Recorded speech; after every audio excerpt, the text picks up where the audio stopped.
ఈరోజు మేము సిరిసిల్ల జిల్లాలో మన బండి సంజయ్ గారు ఏమని మాట్లాడారు, ఇంట్లోనే మనం న్యాయం చేయకుంటే బయట ఎట్లా న్యాయం చేస్తారని మాట్లాడింది బండి సంజయ్ గారే.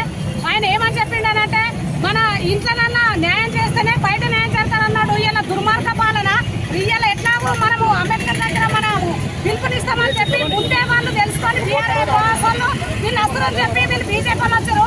కనీసం వాళ్ళకు బుద్ధి జ్ఞానం ఉండాలి. వాళ్ళు మతం పేరు కులం పేరు చెప్పుకొని ఈ దౌర్జన్యాలు ఏంటి? ఒక అబ్బాయి మీరు చూసుంటారు ఇప్పుడు టీవీలలో కానీ ఫోన్లలో వస్తుంది, 2 అబ్బాయిలు కొట్టిండు, ఒక అమ్మాయి జీవితం నాశనం చేసిండు. అటువంటి ఆయనను వాళ్ళని అరెస్ట్ చేయాలి కానీ బుద్ధి లేకుండా మా మీదకేసి దౌర్జన్యం చేసుడు, చెప్పులు విసిరేసుడు. ఈ పోలీసు వాళ్ళు కూడా ఎవరికి సహకరిస్తున్నారు? వాళ్ళకి సహకరిస్తున్నారు. ఎవరి మీద కేసులు పెట్టాలి? బండి సంజయ్ మీద పెట్టాలి, వాళ్ళ కొడుకు మీద పెట్టాలి, వాళ్ళ ఫ్యామిలీ మీద పెట్టాలి.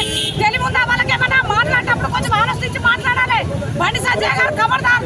ఎందుకంటే నువ్వు కులం పేరు మతం పేరు చెప్పుకొని నువ్వు రాజకీయం చేస్తున్నావు. నేను కాండో పోసిన అంటున్నావు, కట్టె పోసిన అంటున్నావు. నువ్వు కాండో పోసి ఎవరిని చదివినావు, ఎవరిని జాబులు ఇప్పించినావు? ఈ మతం పేరు కులం పేరు చెప్పి నువ్వు పదవులు అనిపించినావు, నువ్వు చేస్తావు.